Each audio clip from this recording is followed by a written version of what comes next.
Ang bongga naman ni James Reid at siya ang napili at naimbitahan ng luxury brand na Gucci para umattend ng Men's Fashion Week from June 15 to 19, 2024 sa Milan, Italy.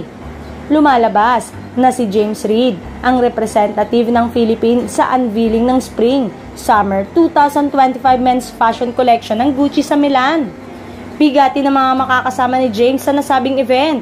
Pare-parehong singer, actor at fashionista ang Asian superstar, pero hiling ng fans at netizen, sana raw ay tutukan na rin ni James ang kanyang acting career para mapa-teleserye man ito o pelikula. Miss na raw nila makitang umarte sa screen. Magaling umarte si James at kayang-kaya niyang makipagtalbugan sa acting. Abangers nga ang mga netizen sa matinding comeback acting project ng OC Pinoy Heartthrob para naman daw hindi lang sa mga sosyalang event sa Pilipinas at ibang bansa nila makikita ang ex-boyfriend ni Nadine Lustre. Kahit mga very active naman ang singing career ni James, ay mas bet pa rin talaga ng mga fans na makita siyang umarte.